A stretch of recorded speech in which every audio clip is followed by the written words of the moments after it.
Mga kwento ng lagim.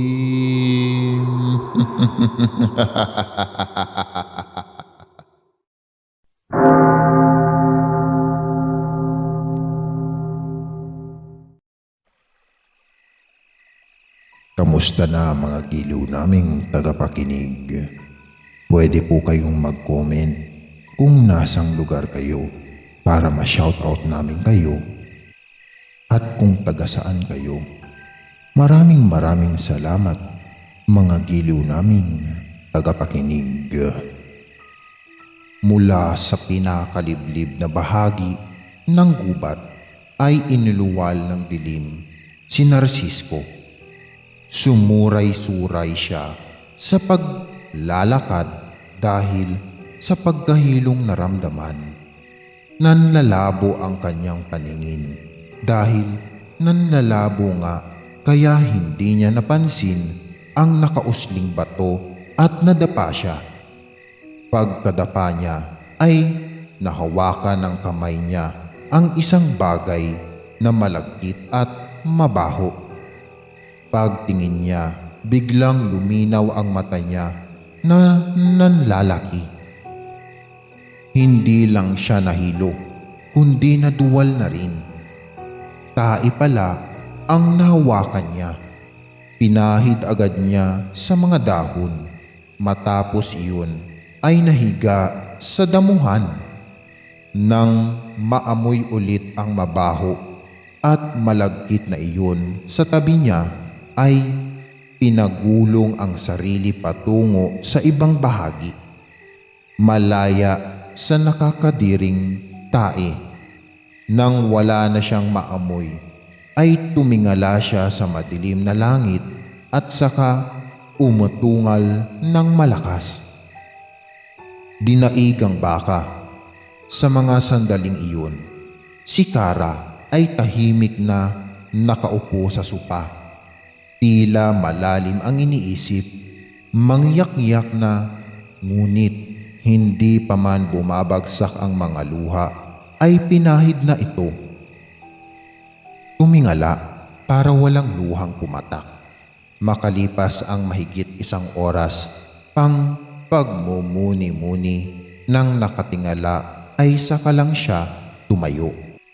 Hinila ang bagahe na nasa paanan niya patungo sa pintuan. Mabigat sa kanya ang desisyon na ginawa pero kailangan niyang gawin.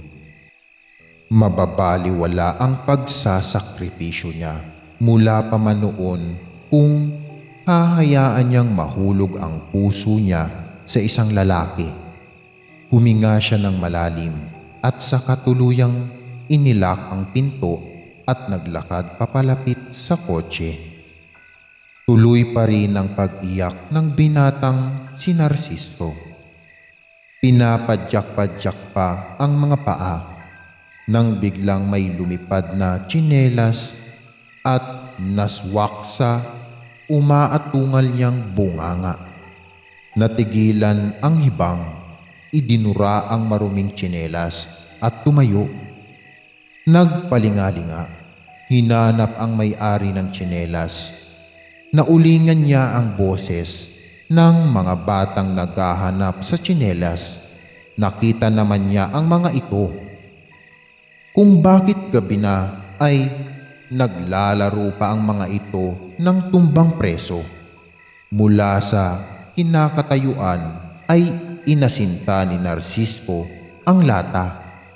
Inasintang mabuti at saka pinalipad ang tsinelas sa pulang lata. Ang mga bata sabay-sabay na napatingin sa binata. Pagkalipas ng 10 segundo ay sabay-sabay ding nagtilian ang mga ito.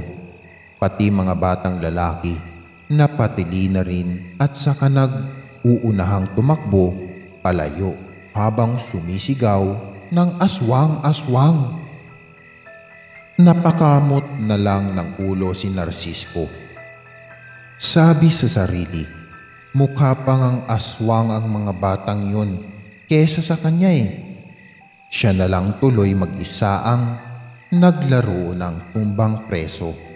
Nang mapagod ay sumalampak na sa tabi ng isang matipunong puno. Nang biglang may maalala, hindi na ininda ang pagkahilong naramdaman kanina dahil sa kalungkutan. Nangibabaw sa kanya ang pagnanais na marating ang isang lugar at makita ang isang tao. Naipit sa traffic, nakasagasa ng taga at nasiraan pa ng sasakyan. Ngunit hindi pa rin nabago ng mga hadlang na yun ang isip ni Kara. Buo pa rin ang desisyon niya ng magpakalayo-layo. Yung tipong kahit Google ay hindi siya matatagpuan. Kung maaari nga lang na maglaho na lang siyang parang bula, ay iyon na lang sana ang mangyari sa kanya. Kaso, hindi siya bula. Nang magawa na niya ang sariling kotse, ay ipinagpatuloy niya ang pagmamaneho palayo sa isang lugar. Palayo sa isang tao, si Narcisco. Lahat ng makakasalubong na tao ay tinatanong kung nakita ba nila ang dalagang hinahanap niya. Natatawa na lang ang mga taong pinagtatanungan niya. Baliw ang tingin nila sa kanya. Tumayo si Narcisco sa gitna ng kalsada. Tinansya ang layo ng lugar sa pamamagitan ng imahinasyon niyang humaba raw ang isang kamay niya. Umakto na parang nasa isang maratong pumosisyon.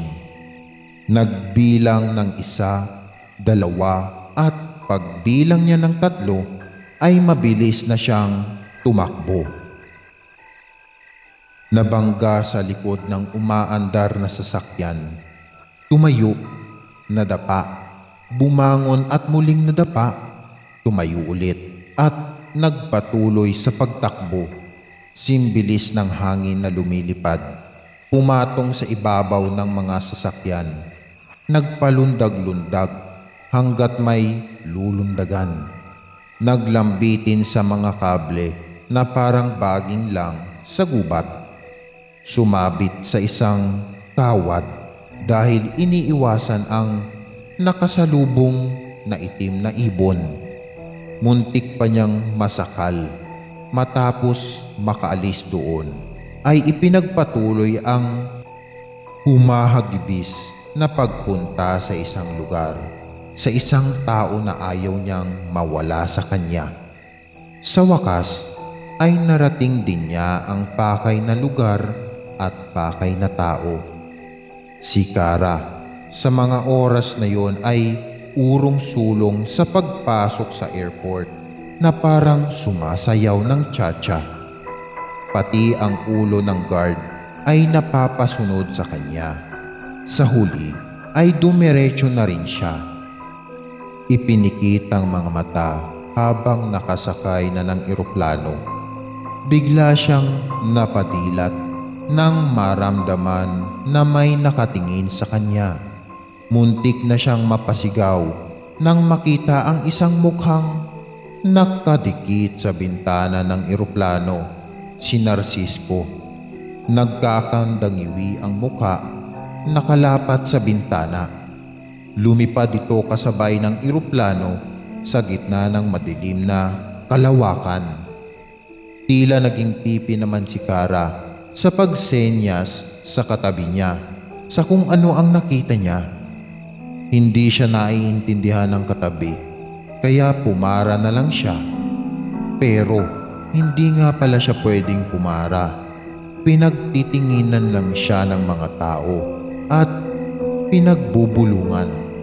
Pagtingin niya ulit sa bintana ng eroplano ay wala na roon si Narcisco. Pagbaba ng eroplano ay biglang naging ibon na itim si Kara at saka lumipad pabalik sa pinanggalingan. Pabalik sa binatang sinisinta, si Narcisco. Naabutan niyang bitbit ng mga guwardya palabas ng airport. Sa labas ay doon na sila muling nagtagpo. Dahan-dahan ng paglapit sa isa't isa.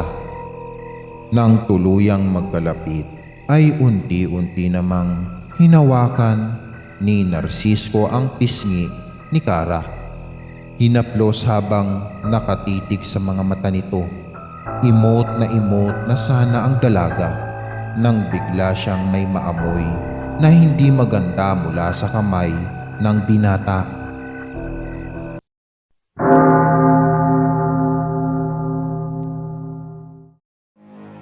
Maraming salamat mga giliw naming tagapakinig. Huwag po nating kalimutan mag-subscribe at mag-like ng ating channel para sa mga kwento ng lagi.